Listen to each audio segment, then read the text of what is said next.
أكني كهوان بيكو يشون إنا زوجة بغاستي صورتي كين بي كنا فنانيس يشون نما كرا كنا فينا الرفسي ري لوكي بدنا نجرا كرا شيكو إن شاء الله كنا نفكر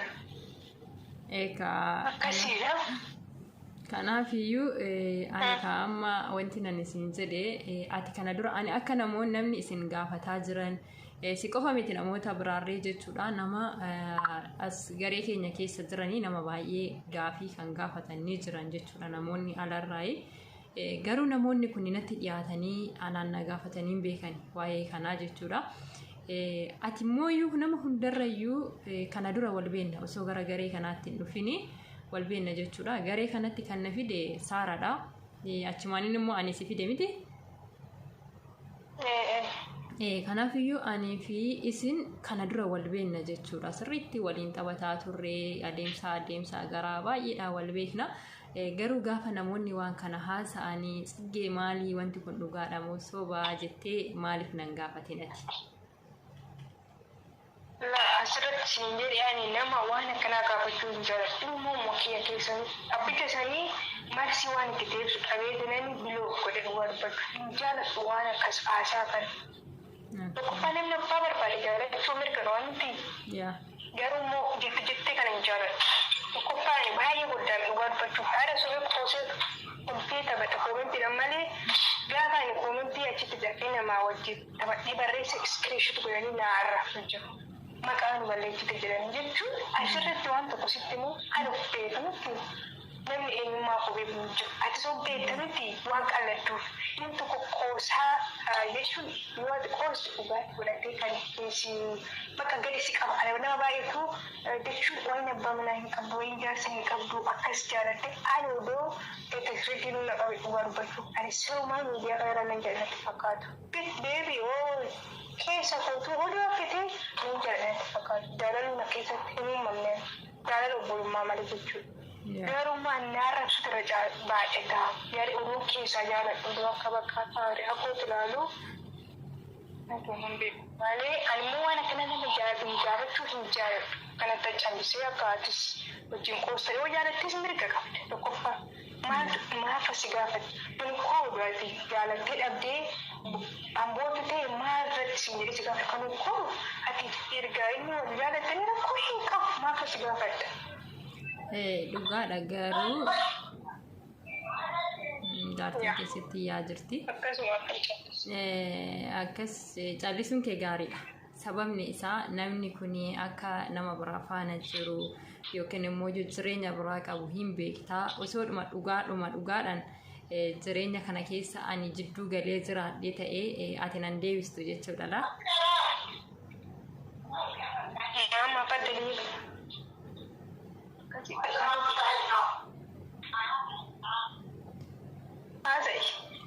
Gaafi si gaafadhe dhageessetta? Maal jettara deebimee ijaartee gosa qoshii ni biraasan. Rakkoon qabusi. Osoon ani dogoggoraan jechuudha namni kun akka jireenya biraa qabu hin beekta waan ta'eef akkasuma immoo namni jireenya nama sanaa keessa jirurree dhufee gaafii kana si gaafatee jira. Ani dogoggoraan illee jireenya nama kanaa keessa yoon galee jiraadhee ati garuu wanta kana dogoggortee jirta jettee keessaa nan deebistu jechuudha. Budugumuu sun taane akka atin jaalannis nan beeka kaa. Jechuun akka atin jaalan beeka tokkoffaa ati akka jaalan nan beeka inni muudhufee alaa bunti suphee dhuguma jaalatti kana illaa ani waan akkasii hin beeku isheen sama jaalatatti fakkaatu gaafa jennaan lakkoofsa naaf kenninaa jiran lakkoofsa immoo kennuu hin dandeenye maaliif hin barbaadu waan ta'eef. Lakkoofsa ishee naan jedhanii ani jechuun ishees bilookii wali waan ta'eef deebisee ishee sun gaafanne maaliif hin barbaadu waan ta'eef.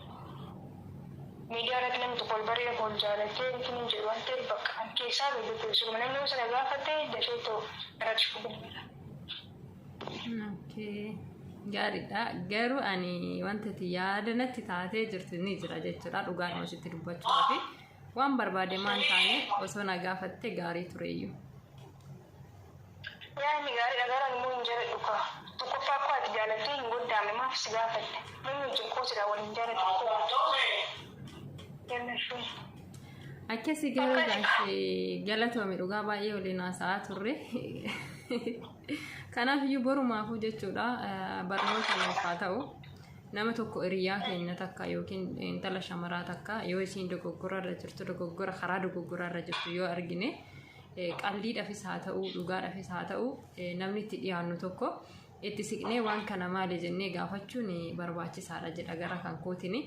Akkasuma immoo namoonni biraallee dudduuba namaa haasa'urra nama sanatti siqanii rakkina nama sanaa yookiin immoo hojii nama sanaa irraa baruun gaariidhaan jedha.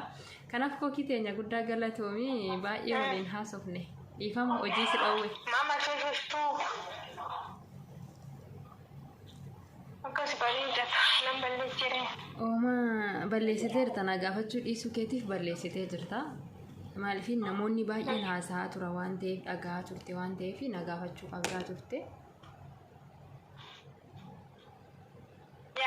Asirratti garuu nan balleesse. Ani jechuun hin jaalladhu dhugaa dubbachuu. Ijoollee nama itti siqeen keessa isaanii haasofsiisu barkiifaadha. Tokkoffaa isaanii waan akkasii kana hin jedhu nan beeka. Akkasiidha namatti siqee waan akkasii nama haasofsiisu. Dhiifama. Garuu dhagee jiran na gaafatee jira bilookuma godhee chaalisi jechuudha. Bas nama wajjin galtee jira. Rakkoo. Hayi bakka rakkoon qabu qaalii tiyya badii. Galatoomi hojii si dhoowween jira haasa dhumaa fi akkasii nuuf jira.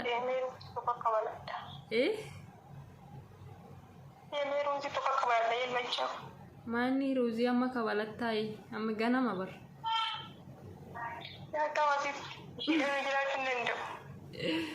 Eeshi bakka hin badiini galatoomi siin jiraashii. Shakking jiraama dhuma piraanki namoo mina shakkeemas. Piraanki dha maal jettaati? Mee dhugaa waaqaa'e. Dhugaa? Mee dhugaa waaqaa'e qabsina mana. Dhugaa waaqayyoo piraanki dha maal jechuudha? Hee balaan. Shitootti gaarii fi kaata amma fayyaduu dhiisanii baduu. Ellachuu. Namoota wajjiisaa wanti piraanki naan jettu.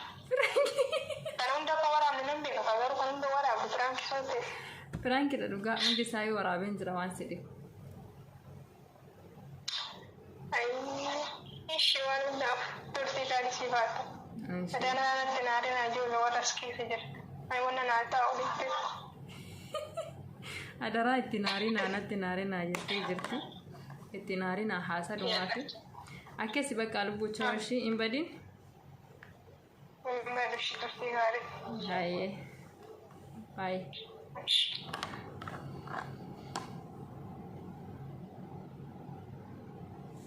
Akkasi kabajamtoota hordoftoota koo osoo hin beekamin jechuudha ani nama biraarratti dawwalaa ture. Akka carraa ta'ee kookii argadhe jechuudha sagalee ammana hin jedhamne waraabe. Kanaafiyyuu like share gochuun dagatinaa namoonni haaraan gara chaanaala kanatti dabalatan immoo subscribe gochuudhaan maatii keenya ta'an isiniin jedha. Kanaafiyyuu egaa haasaa turre haasaa keessatti immoo wanti nama aarsoo jiraate nutti naarinaadha. Barnootumaa fi namootaaf barumsa ta'a jennee waan yaannu tokko amma tokko irraa haasofnee jirra. Akkasuma namni tokko fakkeenyaaf jireenya nama tokko keessa gaafa seenu osoo hin beekanis ta'ee beekatis ta'ee gaafa jireenya nama tokko keessa seenu namni immoo dudduuba nama sanaa kan nama sana beeku yoo jiraate isa dhiirattis ta'ee isa dubartiittis ta'ee jireenya nama sanaa namni kun waan akkanaa keessa jira jireenya qabaa yookiin maatii qabaa jennee raawwannee hin beekna yoo ta'e nama lammaffaa dhufee raawwatee gara nama sanaatti dabalamuuf deemu gorsuu qabna jechuudha. Jireenyi namni sun maal keessa akka jiraataa jiru namni sun haala akkamiitiin akka jiru itti himuu qabna jechuudha. Sababni isaa maaliif namni kun dogoggoraan illee gara nama kana doobsuudhaaf nama kana yeroo itti fayyadamuudhaaf deemuu danda'a waan ta'eef kanarratti immoo namni beeknu jechuudha. Waa'ee kanaa nama kana ibsuudhaaf yookiin hiriyaa keenya tanaaf ibsuudhaaf nu barbaachisa jechuudha. Itti himuu qabna. Hiriyaan keenya gaafa nu jalaa miidhamtu, hiriyaan keenya gaafa nu jalaa gadditu nutis ni gaddina jechuudha. Hiriyaan keenya nu jala hin gaddin, hiriyaan keenya nu jala hin miidhame gorsuu qabna isiniin jedha. Akkasuma immoo namoonni biraas jireenya nama sanaa keessaa kan waliin jiraatan kan jiru akkasuma akkuma namni ishee lammaffaan itti dhufte kun miidhamtu isheen dursa jirtus ni miidhamti jechuudha gaafa namni lammaffaan dhaqee osoo isheen hin beekin isirratti dabalamu ni miidhamti jechuudha miidhama guddaa miidhamti kanaaf iyyuu bakka kanatti nama tokkotti dhiyaachuudhaan dura namni sun maalidha namni sun maalinni jireenyi isaa kaleessoo nama akkamii ture har'oo nama akkamiiti inni maal gochaa jira jireenya maalii keessa jira dhuguma kophaa jiraatamoo dhuguma nama waliin jiramoo kan jedhu keessa keenyas gaafachuu qabna hiriyoota keenyallee gaafachuu qabna jechuudha hiriyoota keenyallee gaafachuu qabna jechuudha malee har'a nama kana argineedhaaf har'uma nama kana faana wal barreedhaaf zitatti jennee nama sana faana galuu zitatti jennee nama sanatti dabalamuu zitatti jennee onnee keenya fuunee nama sanaaf kennuun hin danda'amu jechuudha hin danda'amu kana keessatti hundumti keenya iyyuu akka barumsa nuuf ta'u hunduma keenyaaf akka barumsa nuuf ta'u barumsa godhachuu qabna waan kanarraa hubachuu qabna jechuudha nama tokkotti osoo dhiyaannee jirru yookiin immoo nama tokkotti dhiyaachuudhaaf gaafa deemnu namni sun jireenyi isaa maalidha hojiin isaa maalidha kaleessa inni maal ture nama akkamiiti amma jireenya maalii keessa jira kophaa jiraatamu maatii qabamu akkasuma immoo hiriyaa qabamu kan jennu nama kana gamaggamnee ilaaluun nu qofa jechuudha kan barbaachisu akkasuma hiriyoonni keenyallee nu barbaachisanii amman ani beekuun daran hiriyaan nama sana beekuu dandeessi waan ta'eef jechuudha akkasuma inni dhiiras jechuudha dubara takkatti gaafa dhiyaattu shamarreen kun jireenyi ishee maalidha maal keessa jirti hiriyaa qabattee jirti mana qabdi akkami kan jedhu dursanii qorachuun barbaachisaadha jechuudha nama tokko dursanii qorachuun barbaachisaadha har'uma nama tokko argineedha zititti jennee nama sanatti seenuu yookiin immoo jaalala nama sanaa keessa seenuu osoo hin taane dursinee nama sana hubachuun barbaachisaadha jira